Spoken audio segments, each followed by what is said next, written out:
जाग जाग कर मैं जुगनू सा इस अंधेरी रात को हराया करता हूँ। मैं सूरज की किरण की तरह इस जग को महकाता हूँ, इस जग को महकाता हूँ। नमस्कार दोस्तों, एक छोटी सी स्टोरी लेके आया हूँ जिससे बहुत कुछ आपको सीखने को मिलेगा। तो आइए स्टार्ट करते हैं। बहुत पहले की बात है, जापान में दो राज्यों की लड़ाई हो रही थी। तो एक राज्य बहुत छोटा था, एक बहुत बड़ा था। तो जो छोटा राज्य था उसकी हार निश्चित थी। तो सेनापतियों को जैसे ये पता चला बहुत बड़ी सेना है, तो उन्होंने कहा राजा से कि हमें हार मान लेनी चाहिए, क्योंकि इतनी बड़ी सेना का सामना हम नहीं कर सकते। तो राजा ने भी कहा ठीक कह रहे हो तुम, क्योंकि हारना तो हमारा तय है, मरना तो तय है, तो उससे अच्छा हार ही मान लेते हैं। तो तभी राज्य में एक फकीर आया और उसने कहा मैं राजा से भेंट करना चाहता हूँ। तो जैसी राजा से भेंट करी तो राजा ने उसे बहुत सारी असरतियाँ दी, चांदी की, सोने की। तो उसने कहा बस मुझे एक चांदी का असरती चाहिए जो मेरे लिए बहुत दिनों के लिए हो जाएगा। तो उसने तभी राजा को कहा कि आपके चेहरे पे ये मायूसी क्यों है। तो राजा ने उसे सारी बात बताई।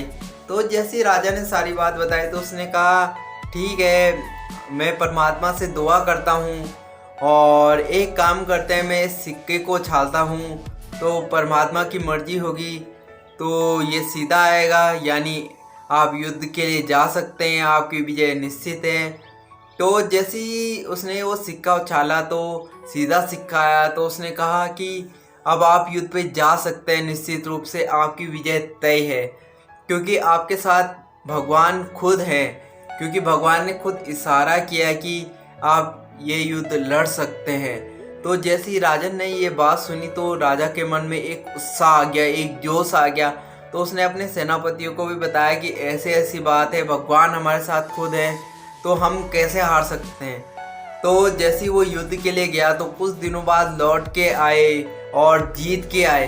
तो जैसे वो जीत के आए तो बहुत कुछ बदला बदला सा था, इतनी छोटी सेना थी और फिर भी विजय होके आए, क्योंकि उनके मन में आत्मबल था, आत्मशक्ति थी।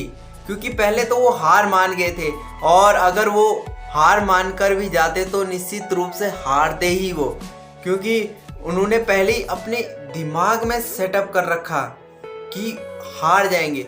लेकिन जब वो आत्मबल के साथ गए, उनको लगा कि उनकी जीत निश्चित है, तो वो खुलकर उनको मारने लगे और वो जीत गए।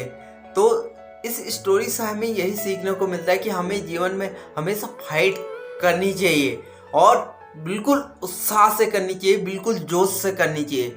और जब हम उत्साह और जोश के साथ फाइट करते हैं तो हमारी जीत निश्चित होती है, क्योंकि हमारा हौसला ही हमारा सब कुछ होता है। तो दोस्तों यही कहूँगा कि अपना हौसला बनाए रखें और ज़िंदगी में हर फाइट को जंग दे, चाहे वो छोटी हो चाहे बड़ी हो, जीत आपकी निश्चित है। बस एक विश्वास रखिए और एक भरोसा रखिए। तो मिलूंगा जल्द ही नई स्टोरी में। तो बहुत बहुत शुक्रिया आपका, बहुत बहुत धन्यवाद।